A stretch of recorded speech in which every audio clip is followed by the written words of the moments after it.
Yo, what up guys, it's Eric Banks, and today I just feel like I have to address my opinions and my takes on this whole ordeal going on this CP3 to SA thing to San Antonio. CP3 as in, Chris Paul. One thing, man, I just don't feel it, yeah, of course it looks good on paper, Chris Paul with the Spurs. Everything that he felt well with the system and all that. He's a true point guard, playmaking and scoring as well. A true point guard at that. But my take on it is, from what I'm hearing, they're trying to create cap space to acquire Chris Paul. And to acquire Chris Paul, they're gonna have to let go of Patty Mills, of Jonathan Simmons. They're gonna have to cut Brent Forbes, which I think, honestly, in my opinion, he can be and has the opportunity to be the next Steph Curry. That's just my opinion with Brent Forbes. Pau Gasol, of course, taking that pay cut, and they're losing a lot of guys, which I don't understand why. We just made it to the Western Conference Finals, for crying out loud, and we're within 4 wins away from an NBA Finals. And with Kawhi going down, who knows? We might make it to the NBA Finals, we might win the NBA Finals. We will never know. But the fact of the matter is, with our squad that we had this past season, we made it to the Western Conference Finals in our first year without Tim Duncan, with a 61-21 record, 2nd seed in the West. And you want to destroy that whole team to acquire one guy who, let's be honest, has had any success in the playoffs, especially in recent memory, and has choked in the playoffs recently. Let me just point out one game where I think it was against the Thunder. He turns it over in the closing seconds of that game. I don't remember what game it was, but I remember he turned it over on Ibaka. He had a chance to win the game. He turns it over. They had a 3-1 lead over Houston, and I think in Game 6 they had a 20-point lead and blew that. And the only really great series he's ever had in recent memory was against the San Antonio Spurs, of course, because anybody who's anybody always goes off against the Spurs. And he hits a dagger shot over Tim Duncan and sends the Clippers to the 2nd round. But other than that, I mean, like I said, why do you want to cut? You want to destroy a whole roster for Chris Paul, for one guy, and then what? He wants a max deal, and then what? What other guys are you gonna get? I know, Pop can make any guy. I mean, he can make a scrub look good. I mean, I'll tell you that. But honestly, it just does not fitting well with me, man. We have DeJounte Murray sitting there waiting for his opportunity. He's putting in work. If you have not seen what he's been doing on social media, man, that kid is putting in work this offseason. And I heard that he's gonna be working out with Kawhi Leonard later on.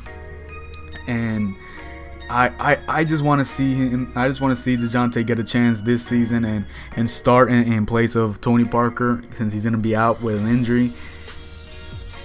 I mean, I don't see it, The one thing that people have been saying, that the main thing that Chris Paul will help with the Spurs is pick and pop with LaMarcus, because LaMarcus is really not that well backing down in the post. He likes taking pick and pop shots and having an open mid-range jumper. And in the last 2 years of the Spurs, he's gotten some open looks in the mid-range, and he's not been able to knock down those shots. And I don't understand what's been going on with LaMarcus. He was considered one of the best power forwards in the game recently, a couple years ago, and he comes to the Spurs and he shies away from backing down in the post. He's a big guy. He's 6'11". I think I'm gonna take a guess here, 250, I guess. And he's afraid to back down in the post. I mean, the guy backs down maybe once or twice and takes a contested fadeaway jumper. And there's some plays where he runs with Tony in a pick and pop, and you know, he's not the same LaMarcus that we saw in Portland. And I just don't see how Chris Paul will be able to fix that, you know. But the one thing I think we do need is 3-point shooting. You know, Danny Green has not been the same Danny Green that we once saw in 13-14, and you know, of course, the 2013 NBA Finals where he hit 27 threes in 7 games in a 7-game series. But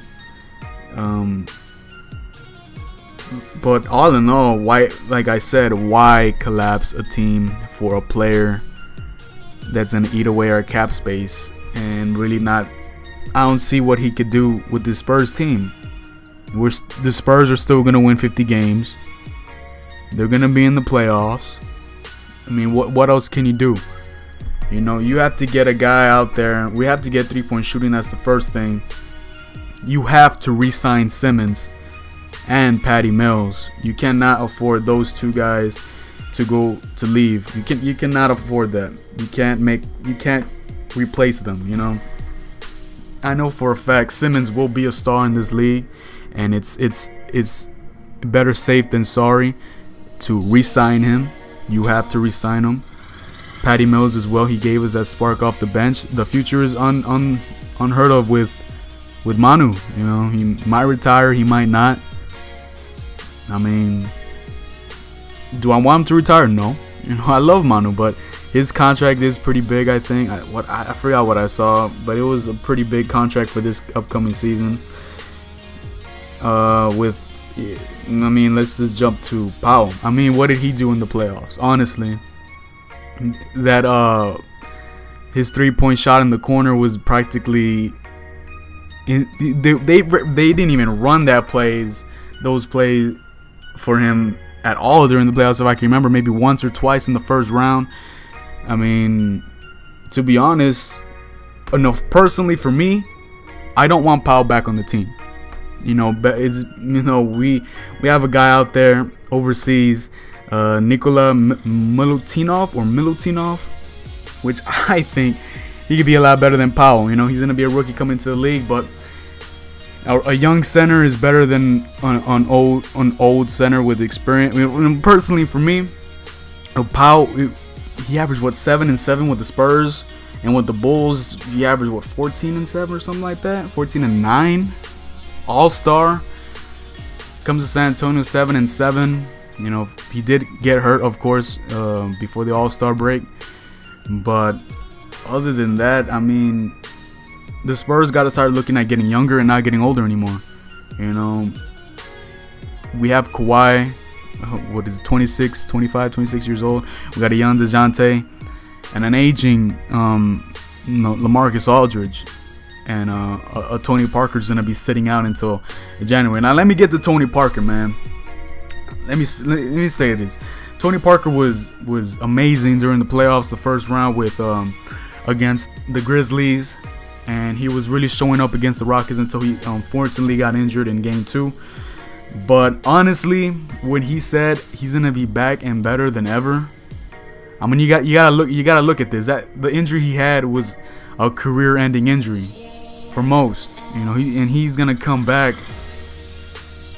and say he's gonna be better than ever. I mean, the guy's 35 years old. He could barely beat, you know, the best point guards in the league off the dribble, and could barely play defense against guys like Russ, Mike Conley, Steph Curry, let alone Chris Paul. I mean, after this injury, I mean, you gotta really think about it. And his contract is pretty big too, you know. But there's a lot of things that are gonna be going on this offseason. The draft is tomorrow.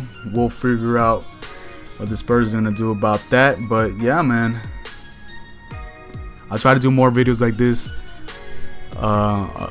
Maybe during the free agency, you know, frenzy that's gonna be going on. Hopefully for the draft tomorrow. If there is any trades that the Spurs do end up making, I'll hopefully make a video for that. And yeah, man, until next time, thank you. I love y'all. Peace.